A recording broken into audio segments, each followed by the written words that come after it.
নমস্কার। তো আজ ডিএস কিচেনে আজ একটি নতুন রেসিপি নিয়ে আমি হাজির হয়ে গেছি। তো সেটি হচ্ছে পনির মহারানি।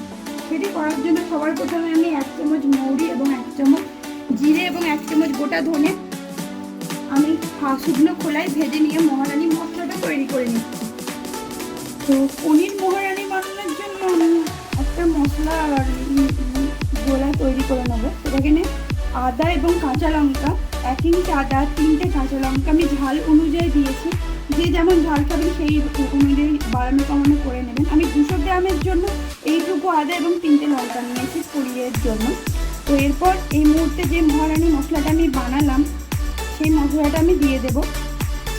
2 চামচের কাছাকাছি আমি দিয়ে দিয়েছি। আর একটু ধনে গুঁড়ো দেবো 1/2 চামচ দিয়ে এটি একটি গুলে এটা রেখে দেবো এক সাইড করে।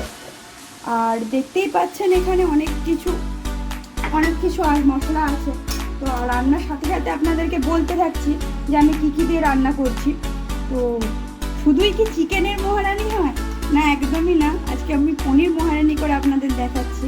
আপনারা যারা পনির খান, নিরামিষ খান, তাদের একদমই মহারানির স্বাদটা পুরো মিটে যাবে, মুখের স্বাদটা। চিকেন মহারানি শুধু হবে না, এবার থেকে পনির মহারানিও হবে। তো চলুন, এরপর আমি কড়াইয়ে তেল গরম করে নিয়ে পনিরগুলোকে কিউব করে কেটে রেখেছি, এগুলিকে আমি ভেজে নেব। তেল আমাদের খুব ভালো করে গরম হয়ে এসেছে। এরপর আমি পনিরগুলি একে একে ছেড়ে দেবো। আর সামান্য একটু নুন দেবো।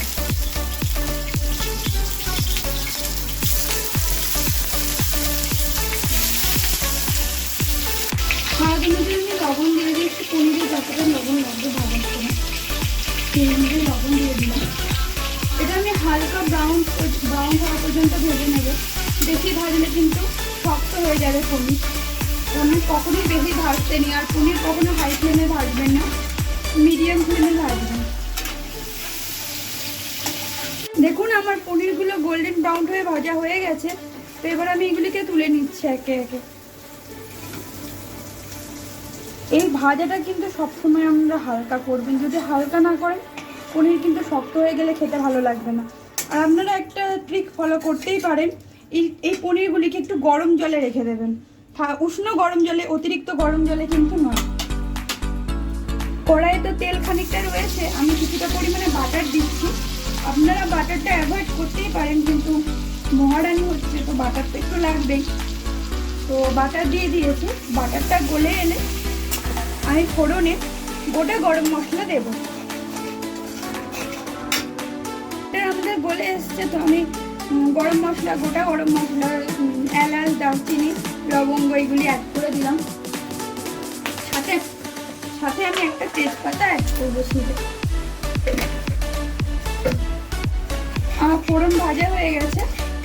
তো আমি এর আগে যে মশলার আমি একটা পেস্ট করে রাখলাম সেটা আমি অ্যাড করে দিলাম।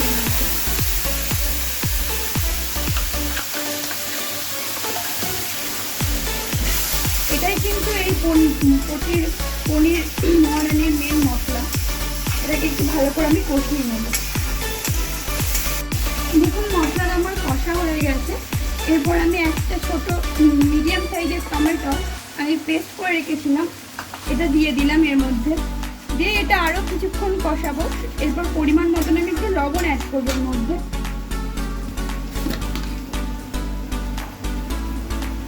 পরিমাণ মতন লবণ অ্যাড করলাম। দিয়ে এটাকে আমি একটু বেশিক্ষণ ধরে কষাবো, বেশ খানিকক্ষণ ধরে কষাবো। টমেটোর কাঁচা গন্ধ চলে যাবে, হালকা তেল ছাড়তে শুরু করবে। তারপরে আমি বাকি মশলা অ্যাড করছি। তো দেখুন তেলটা ছাড়তে শুরু করেছে। এই মুহূর্তে আমি একটু কাশ্মীরি লঙ্কা গুঁড়ো দিচ্ছি, শুধুমাত্র কালারের জন্য। মশলাটা আমার ভালো করে কষা গেছে। এই মুহূর্তে আমি কিছুটা কাজু পেস্ট করে রেখেছিলাম, সেই কাজু বাদাম পেস্টটা আমি দিয়ে দিলাম। মিক্সি দেওয়া জলটা এর মধ্যে অ্যাড করেছি বলে একটু পাতলা লাগছে, কিন্তু আমি কাজু বাদামটা দিয়ে দিলাম। এরপর আমি এটা ভালো করে কষাতে থাকবো যতক্ষণ না তেল ছাড়ছে। এই মুহূর্তে আমি স্বাদটা ব্যালেন্স রাখার জন্য সামান্য পরিমাণে চিনি অ্যাড করলাম। দিয়ে এটাকে আমি কষাচ্ছি, ভালোভাবে কষিয়ে নেব। এই মুহূর্তে আমি ভেজে রাখা পনিরগুলি এর মধ্যে অ্যাড করে দিলাম।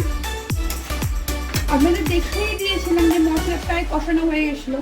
তো তারপরে মশলা পুরো কষানো হয়ে যাওয়ার পর আমি পনিরগুলিকে অ্যাড করে দিয়েছি।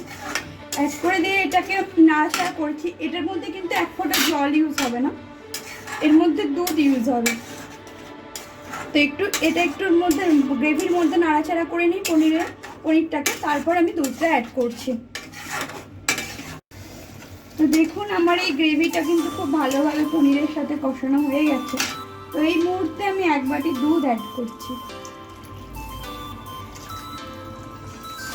দুধটাকে অ্যাড করলাম, আমি এখানে জল দেব না, মহারানিতে জল ইউজ হয় না, এটা কিন্তু দুধই ইউজ হয়, আর দুধ দিলে স্বাদটাও খুব ভালো আসে।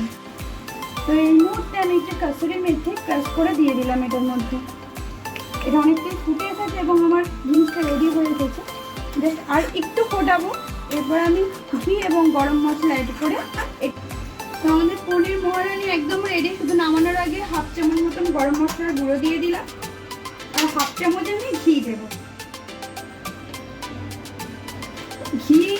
ঘিটা দিলে কিন্তু মহারানির স্বাদটা দ্বিগুণ হয়ে যাবে, এই জন্য আমি ঘি অ্যাড করি। এবার নামিয়ে নিয়ে সার্ভ করলেই রেডি আমাদের পনির মহারানি। তো এই রেসিপিটা কিন্তু আমার হাজব্যান্ড খেতে খুব বেশি পছন্দ করে, তো সেই জন্যই আমি এই রেসিপিটা আজ বানালাম আমার হাজব্যান্ডের জন্য। তো আপনারাও আপনাদের প্রিয়জন মানুষকে এটা বানিয়ে খাওয়াতেই পারেন, অবশ্যই সবারই খুব পছন্দ হবে।